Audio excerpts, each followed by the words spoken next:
गिनती 30वां बाब। और मूसा ने बनी इसराइल के कबीलों के सरदारों से कहा कि जिस बात का खुदावंद ने हुक्म दिया है वो ये है कि जब कोई मर्द खुदावंद की मन्नत माने या कसम खाकर अपने ऊपर कोई खास फर्ज ठहराए तो वो अपने अहद को ना तोड़े, बल्कि जो कुछ उसके मुंह से निकला है उसे पूरा करे। और अगर कोई औरत खुदावंद की मन्नत माने और अपनी नौजवानी के दिनों में अपने बाप के घर होते हुए अपने ऊपर कोई फर्ज ठहराए और उसका बाप उसकी मन्नत और उसके फर्ज का हाल जो उसने अपने ऊपर ठहराया है सुनकर चुप हो रहे, तो वो सब मन्नतें और सब फर्ज जो उस औरत ने अपने ऊपर ठहराए हैं कायम रहेंगे। लेकिन अगर उसका बाप जिस दिन ये सुने उसी दिन उसे मना करे तो उसकी कोई मन्नत या कोई फर्ज जो उसने अपने ऊपर ठहराया है कायम नहीं रहेगा और खुदावंद उस औरत को माजूर रखेगा, क्योंकि उसके बाप ने उसे इजाजत नहीं दी। और अगर किसी आदमी से उसकी निस्बत हो जाए, हालांकि उसकी मन्नतें या मुंह की निकली हुई बात जो उसने अपने ऊपर फर्ज ठहराई है अब तक पूरी ना हुई हो, और उसका आदमी ये हाल सुनकर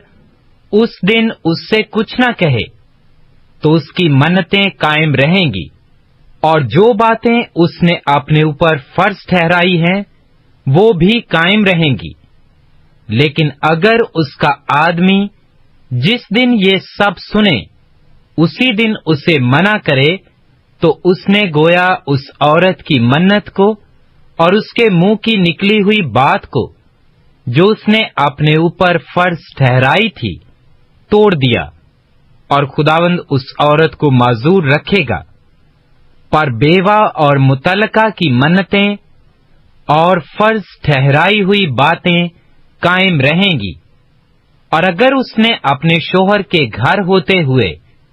कुछ मन्नत मानी या कसम खाकर अपने ऊपर कोई फर्ज ठहराया हो और उसका शोहर ये हाल सुनकर खामोश रहा हो और उसे मना ना किया हो, तो उसकी मन्नतें और सब फर्ज जो उसने अपने ऊपर ठहराए कायम रहेंगे। पर अगर उसके शोहर ने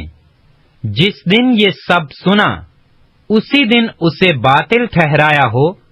तो जो कुछ उस औरत के मुंह से उसकी मन्नतें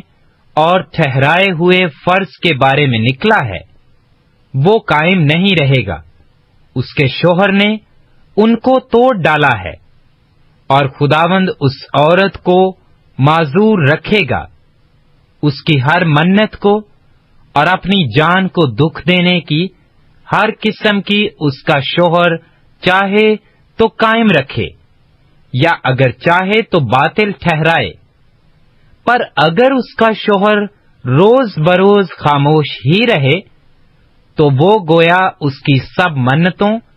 और ठहराए हुए फर्जों को कायम कर देता है। उसने उनको कायम यूं किया कि जिस दिन से सब सुना वो खामोश ही रहा, पर अगर वो उनको सुनकर बाद में उनको बातिल ठहराए तो वो उस औरत का गुनाह उठाएगा। शोहर और बीवी के दरमियान और बाप बेटी के दरमियान, जब बेटी नौजवानी के अय्याम में बाप के घर हो, इन्हीं आयन का हुक्म खुदावंद ने मूसा को दिया।